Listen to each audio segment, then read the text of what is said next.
Hello everyone. जैसा कि आप देख पा रहे होंगे कि आज के स्लाइड में जो है वो आज मैं स्टार्ट करने वाला हूँ HTML। ठीक है, जिसको हम लोग हाइपर टेक्स्ट मार्कअप लैंग्वेज के नाम से भी जानते हैं। तो आखिर ये जो हमारा HTML है, आखिर ये है क्या चीज़? ये तो कहने में बहुत आसान हो जाता है कि इसको हम simply hyper text markup language बोलते हैं इसको। लेकिन आखिर इसकी ज़रूरत क्यों है और क्यों इसको पढ़ना है? ठीक है, तो इसको आज मैं बहुत ही डिटेल्स में हम आपको मैं बताऊंगा। जैसे कि सपोज करते हैं कि इस इंडस्ट्री में यानी कि आईटी की इंडस्ट्री में कोई भी बंदा हो, चाहे वो बैकएंड का हो, चाहे वो फ्रंट एंड का हो, चाहे वो डेटाबेस ही क्यों ना मैनेज करता हो, चाहे वो सर्वर साइट पर ही क्यों ना डेटा को मैनेज करता हो, उसको HTML आना ही चाहिए। मतलब आप ये कह सकते हो कि बिना HTML के बिना कोई कुछ नहीं कर सकता, क्योंकि ये एक स्टार्टअप है। ठीक है, जिसको थोड़ी बहुत नॉलेज नहीं, अच्छी खासी नॉलेज इसके लिए होनी चाहिए, ताकि हम आने वाले कुछ टॉपिक्स को उसमें इम्प्लीमेंट करके इसको सीख पाए। ठीक है, तो जैसा कि इस स्लाइड में देखा आपने कि हाइपर टेक्स्ट मार्कअप लैंग्वेज है। ठीक है, तो इसके बारे में देखते हैं कि इसकी ये और क्या बोलता है ये। ठीक है, तो इसमें जो है व्हाट इज HTML। ठीक है, तो इसमें आप देख पा रहे होगे, इसमें लिखा हुआ है कि markup language for describing a web page. मतलब कि मार्कअप लैंग्वेज का मतलब ये है, ऐसा नहीं कि सीधा आपको फुल फॉर्म देख लेना है और ये जानना है कि हाँ भाई HTML का मतलब होता है hyper text markup language. Hyper text का मतलब नहीं पता, मार्कअप का नहीं, हमको नहीं पता। ठीक है, और लैंग्वेज का तो वो कहना ही नहीं है। जब ये दोनों पता नहीं तो फिर वो लैंग्वेज हम लोग कहाँ से बताएंगे, ठीक ना। तो उसी तरीके से यहाँ पर मैं थोड़ा डिटेल्स में मैं आपसे बात कर रहा हूँ कि मार्कअप लैंग्वेज और का जो मेन मतलब होता है, उसका मतलब होता है description, describing of the web page. मतलब आप जो वेब पेज में जो बता रहे हो, ठीक है ना, वही आपका मार्कअप है। ठीक है, और जैसा कि आपको सेकंड पॉइंट में आपको देखने के लिए मिल रहा है कि HTML stands for hyper text markup language, a language with set of markup tags. अब ये टैग्स क्या है? ठीक है, तो जैसा कि आपको पता होगा कि HTML में बहुत सारे टैग्स के ऊपर ही अपने कंटेंट को हम लोग शो करते हैं। जैसे कि अगर हमको चाहते हैं कि जो मेरा जो कंटेंट है उसका थोड़ा सा क्या बोलते हैं कि थोड़ा बोल्ड में हो, तो बोल्ड के लिए हमारा बी टैग आता है। ठीक है, अगर हम चाहते हैं कि किसी भी पैराग्राफ के ऊपर हेडिंग देना हो तो उसके लिए हेडिंग टैग अलग आता है। तो इसी तरीके से देखा जाए तो बहुत सारे टैग्स हैं HTML में, जिसको हम लोग को जानना है। ठीक है, और इतने सारे टैग्स हैं कि उसको एक वीडियो में बताना भी पॉसिबल नहीं है। लेकिन जो मेन मेन टैग है जिसका हम हमेशा इस्तेमाल करते हैं, उसको मैं इस वीडियो में ज़रूर कवर कर दूंगा। ठीक है, तो तो अगला पॉइंट है कि documents are describe by HTML tag. अब ये जो डॉक्यूमेंट क्या है, ये डॉक्यूमेंट जो आप देख रहे हो ना, जैसे कि आप ब्राउजर जो देखते हो, जैसे कि आप ओपन करते हो, तो ओपन करने के बाद जो उसमें जो बाय डिफॉल्ट रहता है गूगल। ठीक है, जैसे कि आप गूगल क्रोम खोलते हो तो उसमें जो लिखता है ना गूगल, तो गूगल को आप अभी इग्नोर करो। ठीक है, तो आपको ये पूरा का पूरा जो वाइट एरिया दिखता है ना, यही आपका पूरा डॉक्यूमेंट पेज है आपका। ठीक है, मतलब कि document are described the HTML tag. मतलब यही वो एरिया है जहां पर आपके जो HTML के टैग्स है ना वो डिस्क्राइब होते हैं। ठीक है, और each HTML tag describe the different document content. मतलब ये कि एवरी टैग का एक अलग अलग टास्क है। ठीक है, तो चलिए देखते हैं अगला टॉपिक क्या है, अगला क्या है। तो देखिए इसमें क्या लिखा हुआ है कि क्रिएटिंग अ HTML पेजेस। तो हम जान रहे हैं कि HTML पेज पर हम काम कर रहे हैं। ठीक है, तो हम HTML के फाइल पर हमको फाइल बनाना होगा। तो मतलब कि हमको ये जानना होगा कि आखिर ये HTML फाइल बनती कैसे है। तो उसमें ज़्यादा कुछ भी नहीं चाहिए हमको, सीधा आपको अपने HTML का कोई भी नाम आप दे सकते हो। बस सिर्फ आपको डॉट HTML का एक्सटेंशन फाइल नेम देना होगा। अगर आपने कोई भी नाम सेव करने के लिए, अपने कोई भी फाइल को सेव करने के लिए लिखा और उसका जो डॉट के बाद जो एक्सटेंशन दीजिएगा उसका नाम होगा HTML, मतलब कि ये फाइल आपकी HTML पेज की हो गई। ठीक है। अब ये HTML पेज जब हमने सेव कर लिया तो अब इसको हम लोग कहाँ यूज़ करेंगे? तो मोस्टली जो देखा जाता है कि हम लोग जो डेवलपर्स होते हैं, जो बिगनर्स होते हैं, जो उन लोग अलग-अलग तरीके का मतलब टेक्स्ट एडिटर इस्तेमाल करते हैं, ठीक है? तो जो बेसिक टेक्स्ट एडिटर है ना, वो है आपका नोटपैड। और मेरी यही सलाह है जो कि बिगनर हैं, जो बिगनर हैं और वो बिगनर मतलब चाहते हैं कि हम अच्छे-अच्छे टैग्स को मतलब प्रैक्टिस में लेके आएँ, तो हम नोटपैड का ही इस्तेमाल करना चाहिए, क्योंकि जब मैंने स्टार्ट किया था तो मैं नोटपैड पर ही सीखा था। वो इसलिए सीखा था क्योंकि मोस्ट ऑफ द टैग्स मुझे याद हो जाते थे, क्योंकि मुझे बार-बार टैग्स को लिखना पड़ता था अपने हाथों से, टाइप टाइप करके लिखना पड़ता था, तो मुझे बहुत सारे टैग्स आज के डेट में याद हैं। अगर आप एक एडवांस टेक्स्ट एडिटर इस्तेमाल करोगे ना, तो आपको क्या है कि आपको सजेशंस मिल जाएँगे, बस आपको उसको एंटर करोगे और आपको वो सेशन का पूरा-पूरा कोड लिख के दे देगा। मतलब आपको पता नहीं चलेगा कि उसमें क्या लिखा हुआ है, ठीक है? हालाँकि आपको एरर तो नहीं आएगा। आपको एक चीज़ मैं बताता हूँ कि HTML कभी भी कोई भी एरर थ्रो नहीं करता है। मतलब आप जो भी लिखोगे ना, वो आपको आपका आउटपुट दे देगा। मतलब ये मार्कअप लैंग्वेज जो है ना, ये समझ जाता है कि यूज़र क्या लिखना चाह रहा है। ये मैं सब आपको एक प्रैक्टिकल मैं दिखाऊँगा, मैं बताऊँगा कि ये कैसे वर्क करता है, ठीक है? तो जो मोस्ट पॉपुलर जो एडिटर है ना, वो आपको आता है मतलब नोटपैड प्लस प्लस, ठीक है? और बीते ज़माने में लोग इस्तेमाल किए हैं सबलाइम टेक्स्ट एडिटर, मैंने भी इस्तेमाल किया था, ठीक है? उसके बाद मैंने नोटपैड प्लस प्लस का भी इस्तेमाल किया है।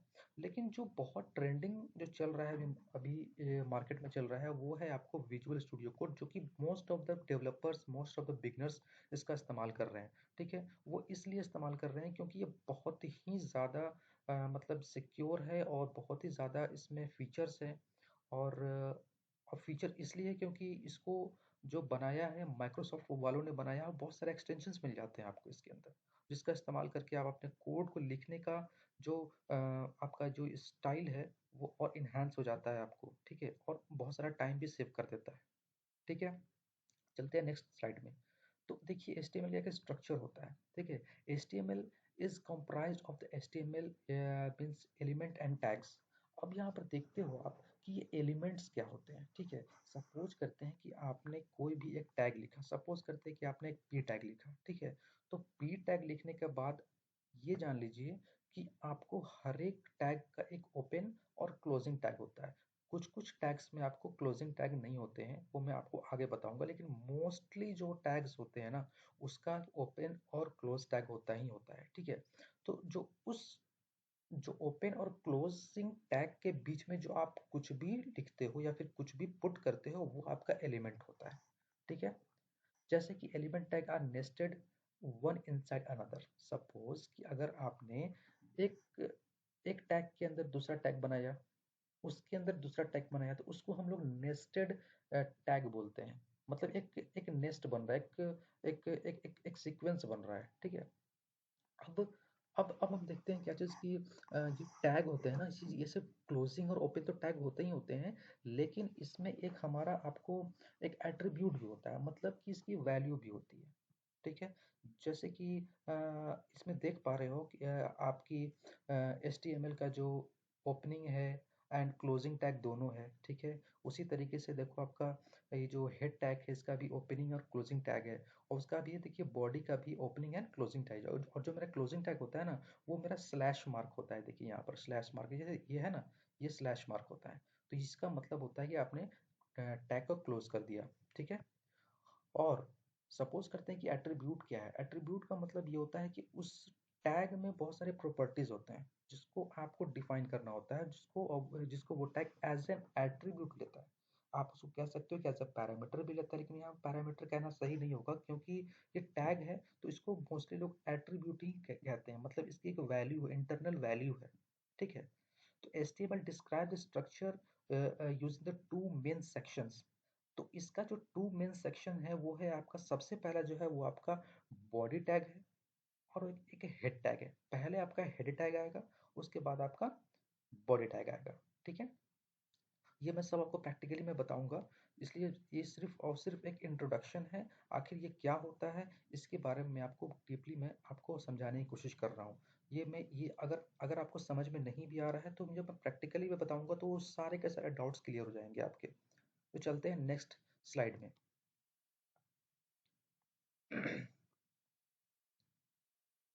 तो देखिए यहाँ पर क्या है कि HTML कोड की एक फॉर्मेटिंग भी होती है, ठीक है। तो मतलब कहने का मतलब है कि the HTML source code should be formatted to increasingly readability and facilitate debugging. मतलब ये कि every block element should start with a new line. मतलब ये कि आपका कोई भी जो आप मतलब एलिमेंट लिखते हो ना, तो एवरी ब्लॉक का जो मतलब कि कहीं पर भी लिखो आप, ठीक है, वो एक नई लाइन से ही स्टार्ट होगा।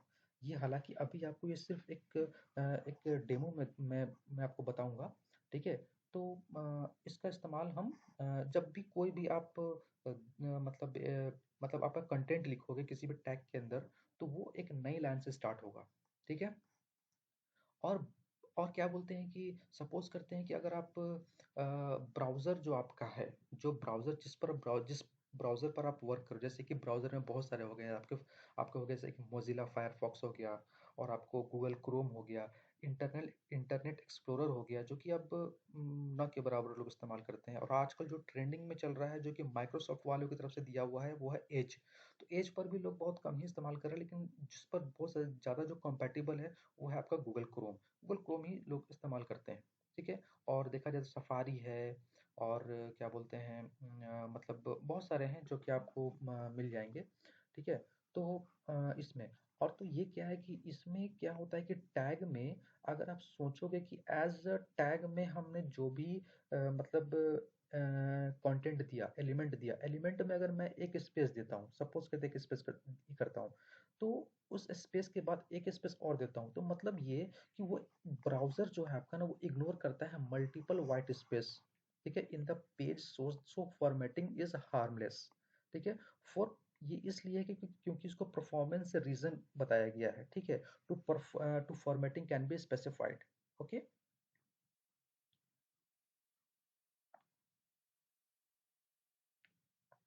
अब देखिए आपका क्या है ना कि ये जो आपका जो HTML का पेज का जो स्ट्रक्चर है वो कुछ इस तरीके का है। तो जैसे कि देखिए मैंने इस फाइल का नाम रखा है मैंने test.html, ठीक है। तो test.html क्या है, ये मैंने HTML नाम से इसको सेव किया हुआ है, और ये मेरी फाइल की पूरी मेरी ये HTML फाइल हो गई, ठीक है। इसको लिखने का कुछ तरीका होता है, जो कि हम सबसे पहले क्या करते हैं, डॉक टाइप। डॉक टाइप मतलब ये कि ये जो मेरा डॉक्यूमेंट है ना, वो किस टाइप का है, वो मेरा HTML टाइप का, ये मुझे बताना पड़ता है, ठीक है। ये एक सेल्फ टैग होता है जिसका कोई ओपनिंग क्लोजिंग नहीं होता है इसका, ठीक है। सिर्फ आपको बस डिक्लेयर करना पड़ता है, ठीक है। देखिए अब दूसरा जो है मेरा, आखिर ये मेरे किस फाइल वो ये मेरी कौन सी फाइल है, ये मेरी HTML की फाइल है। तो मैं क्या करूँगा कि एक HTML की फाइल को मैं एक यहाँ पर लिखूंगा टैग में, और एक इसकी क्लोजिंग टैग भी देनी होती है, जो कि मैंने यहाँ दिया क्लोजिंग टैग। तो जितने भी मेरे सारे टैग्स हैं ना, वो HTML टैग के अंदर ही होंगे, ठीक है। उसके बाद मेरा जो आता है वो मेरा आता है हेड टैग। जो हेड टैग के अंदर होता है मेरा एक ये ओपनिंग और एक क्लोजिंग टैग, और इसके पीछे मेरे होता है टाइटल। और ये टाइटल का इस्तेमाल कहाँ करते हैं, जो हमारा ब्राउज़र जो होता है ना, उसमें टैब होता है, तो टैब के ऊपर जो मेरा होता है, उस पर आप अपने कोई भी मैसेज को प्रिंट करा सकते हो। ये मैं आपको प्रैक्टिकली बताऊँगा, ठीक है। उसके बाद आपका आता है बॉडी टैग। मतलब यही वो बॉडी है जो आपको आपके ब्राउज़र पर आपको रिफ्लेक्ट होकर के मिलती है। मतलब यहाँ पर इस केस में क्या हो रहा है कि यहाँ पर एक पैराग्राफ टैग है, और उसमें सिंपली लिखा हुआ है दिस इज़ सम टेक्स्ट। मतलब यहाँ कुछ भी टेक्स्ट है, मतलब इट इज़ अ डेमो, ये एक तरह का डेमो है, ठीक है। तो ये एक सिंपली कहा जा सकता है कि ये एक तरह का आइडिया है, आप इससे ले सकते हो कि हाँ मेरा कुछ HTML का पेज इस तरीके का दिखेगा, ठीक है। उसके बाद देखिए यहाँ पर जो मैंने पिछली स्लाइड में बताया वो उसी तरीके का है। यहाँ पर देखिए कुछ ओपनिंग टैग्स हैं एंड कुछ क्लोजिंग टैग्स है। देखिए यहाँ पर जो मैंने बताया आपको, जो कि जो स्लैश से जो है ना, इसको हम किसी भी टैग को हम क्लोज कर सकते हैं, ठीक है। उसी तरीके से आपका देखिए ये जो है आपका हेड टैग जो है ना, इसी को हम बोलते हैं HTML का हेडर। इस हेडर में हम आपको कोई भी चीज़ अपने टैब को ये बताने के लिए, ये जो मेरा टैब है ये किस लिए खुला हुआ है, ये कौन सा टैब खुला हुआ है। जैसे कि आप कभी भी बहुत सारे मल्टीपल टैब्स खुले होते हैं, तो आप उसमें आइडेंटिफाई करना आप कर पाते हो कि हाँ भाई कौन सा टैब पर मैं भी हूँ, मैं मुझे कौन सा टैब पर जाना है। तो ये वही डिसाइड करता है टाइटल, ठीक है। तो ये बहुत फॉरगिवन लैंग्वेज भी उसको बोलते हैं, ठीक है? तो देखते हैं अगला स्लाइड में क्या बोलता है। तो देखिए इसी में क्या बोल रहा है, first HTML page of body. मतलब देखिए इस बॉडी के अंदर क्या है ना, इस बॉडी के अंदर ये सारे के सारे चीज़ आप जो भी आप लिख सकते हो उसके अंदर लिख, आप इसके अंदर लिख सकते हो। वही चीज़ जो मैंने आपको पिछले स्लाइड में बताया, वही सब चीज़ें इसमें इधर डिस्क्राइब किया गया है। अब इसमें कुछ होता है हाइपरलिंक टैग्स होता है, इसको हम एंकर टैग बोलते हैं। उसके अंदर ये देखिए, ये जो href है ना, यही आपका एट्रीब्यूट है, ठीक है? यही आपका एट्रीब्यूट, इसके अंदर टाइटल दे दो। उसके बाद ये इसका क्लोजिंग टैग नहीं, ये है ये ओपनिंग टैग। ये ओपनिंग टैग कंप्लीट हुआ और इसके बीच में जो लिंक टू द वेबसाइट लिखा हुआ, ये आपका हो गया इस एंकर टैग का एलिमेंट, और ये हो गया क्लोजिंग टैग, ठीक है? उसी तरीके से इमेज टैग में जाऊंगा तो इमेज टैग में एक सोर्स जो है ना, यहाँ पर SRC मतलब सोर्स होता है, ये आपका हो गया एट्रीब्यूट इस इमेज टैग का। इसका एक सेल्फ क्लोजिंग टैग होता है, मतलब कि कोई ज़रूरी नहीं है कि आपको इसका एक ओपनिंग टैग और क्लोजिंग टैग देना है, इसके बीच में नहीं। ये एक सेल्फ क्लोजिंग टैग होता है, मतलब कि ये एक ओपन और ये अपने आप में यहाँ पर क्लोज हो गया, इसको बोलते हैं हम लोग सेल्फ क्लोजिंग टैग। कुछ कुछ टैग होते हैं जो कि सेल्फ क्लोजिंग टैग होते हैं, ठीक है?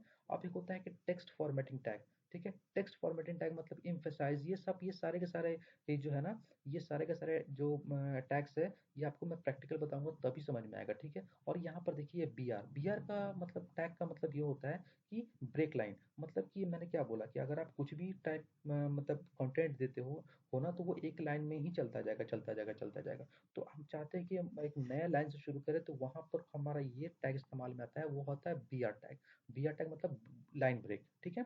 अब यहाँ पर देखिए इसमें एक इस्तेमाल किया है स्ट्रॉन्ग, ठीक है? स्ट्रॉन्ग और बोल्ड, ये दो टैग ऐसे हैं जो कि काफ़ी मिलते जुलते हैं। मतलब कि ये क्या करेगा ना कि आपकी इस टेक्स्ट को थोड़ा बोल्ड कर देगा, मतलब कि थोड़ा सा मोटा कर देगा, जैसे कि आप देखते हो ना, उसी तरीके से वो ये कर देगा, मोटा कर देगा, ठीक है?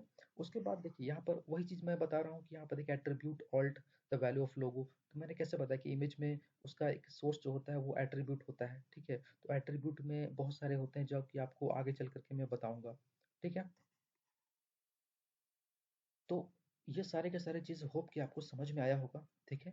और ये जो few attributes can apply for every element, ये जो है ना, आईडी है, स्टाइल, क्लास, टाइटल, ये सब क्या है कि हम अपने टैग्स को टारगेट करते हैं इन द सेंस कि हम लोग इसका काफ़ी अच्छे से मतलब कि उसको टारगेट करके उसके उसके ऊपर कोई भी स्पेसिफिक टास्क परफॉर्म कराते हैं, ठीक है?